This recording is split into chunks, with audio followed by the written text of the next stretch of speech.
Hola, muy buenos días. Somos el equipo número 2, formado por Yanke Rodríguez, Ángela García, Rocío Asturias y su servidor Ramiro Rivera. Y este es el reto del estudio y experimentación de la refrigeración pasiva. Para empezar, ocupamos saber y entender diferentes conceptos de la refrigeración pasiva, los cuales no utilizan elementos activos en su refrigeración. Y esto se refiere a que no requieren una fuente externa para su uso.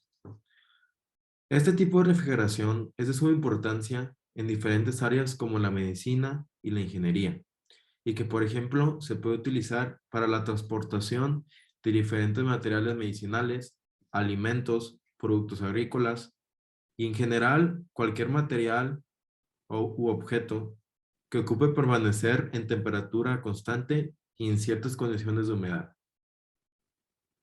Y en torno a nuestro proyecto, lo que buscamos lograr es encontrar el comportamiento térmico de un sistema de refrigeración pasivo y que se busca mantener una temperatura menor a la del ambiente. Todo esto a base de la transferencia de calor y sus respectivas ocasiones y conceptos que necesitamos saber para llevar a cabo nuestros experimentos y nuestros resultados. Y en esta presentación primero vamos a enseñar los datos experimentales y en general cómo funcionó nuestro experimento. Después con eso la modelación y el cálculo y después la modelación computacional en MATLAB. Y terminando con nuestras conclusiones y nuestros puntos de vista de este proyecto. Toma de datos. Para este experimento usamos esta hielera de poliestireno. Es pequeña, pero es rectangular, entonces fue fácil sacar el área.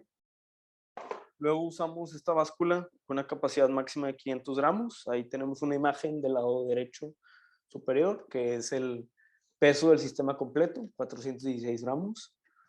Luego usamos un multímetro que tiene una extensión para checar la temperatura, que es muy preciso. Y del lado izquierdo superior tenemos una imagen de nosotros midiendo la temperatura del aire interno, 11 grados. Bueno, ahora sí los datos.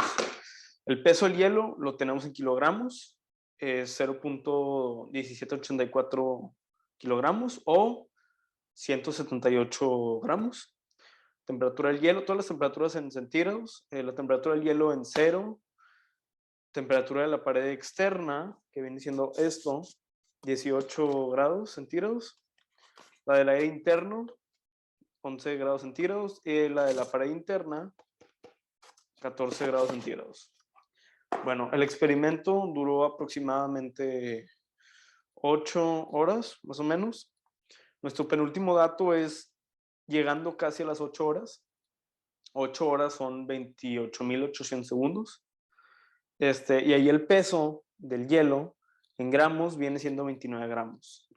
Temperatura del hielo 1 grado, temperatura de la pared externa 18, aire interno 11, temperatura de la pared interna 14.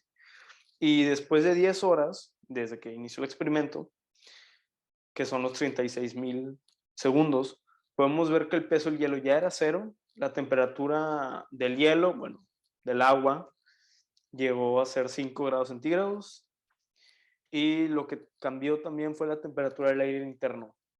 De 11 grados cambió a 12 grados. Nuestro gráfico. Aquí lo tenemos de masa contra tiempo. Inicia en 170 gramos o 0.17 kilogramos. Y pues bueno, es lineal, una función lineal. Y duró, aquí tenemos hasta los 28.000 segundos, las 8 horas. Y no incluimos el último dato porque hubo mucha diferencia de tiempo, entonces manipulaba mucho la gráfica y los valores. Ahora, en la parte de cálculos se nos pide obtener el valor de la conductividad térmica de nuestra hielera, que en este caso sería la conductividad térmica del poliestireno, que es el material. Esta se obtiene mediante la fórmula K igual a L por LF sobre A por delta T y todo esto multiplicado por dm sobre dt.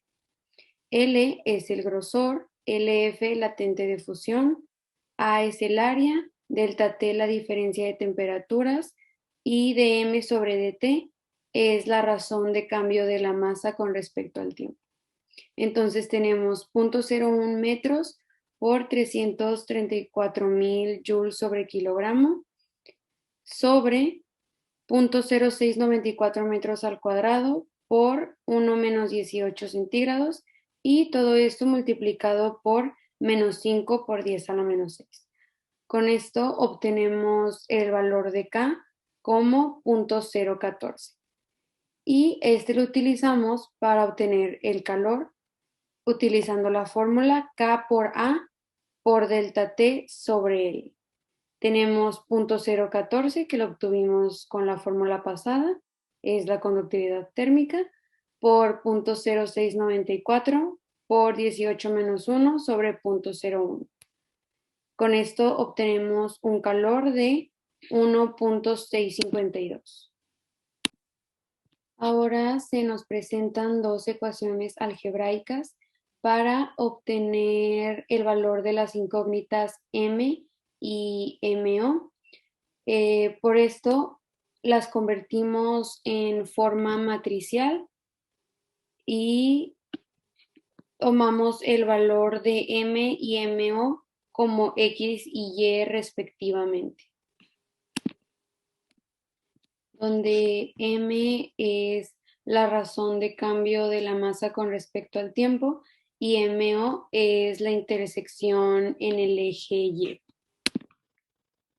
En cuanto a la modelación en MATLAB, primero se definieron los dos vectores de tiempo y masa con los datos obtenidos en los datos experimentales.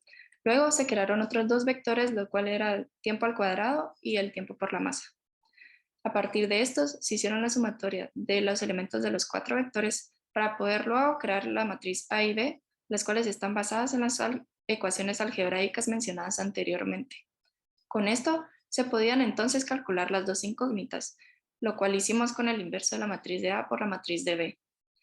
Ahí sacamos la razón de cambio de masa con respecto al tiempo, la cual se evidencia aquí como una M, y el M sub 0, que es la intersección en el eje Y, datos los cuales están muy similares a los que encontramos en los cálculos hechos a mano.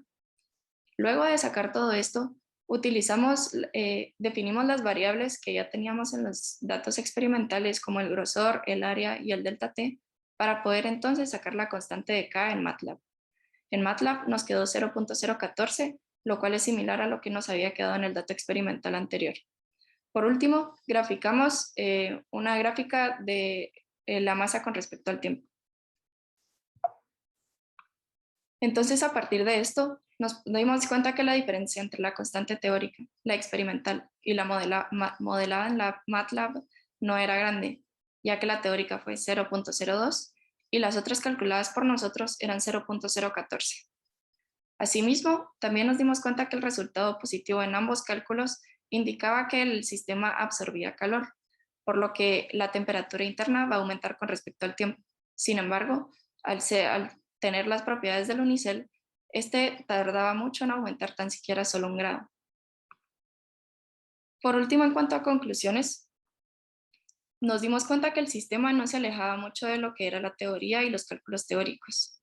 Sin embargo, las discrepancias se pudieron haber dado por condiciones no ideales, por la necesidad de abrir la hielera para poder calcular el peso del hielo, y también puede haber sido por la incertidumbre de los aparatos de medición. Sin embargo, se logró comprobar que la hielera de espuma de poliestireno sí es un buen aislante de calor. Funciona muy bien cuando se desea conservar la temperatura de un objeto, ya sea que sea más frío o más caliente que la temperatura exterior, puesto que sus propiedades no permiten mucha transferencia de calor.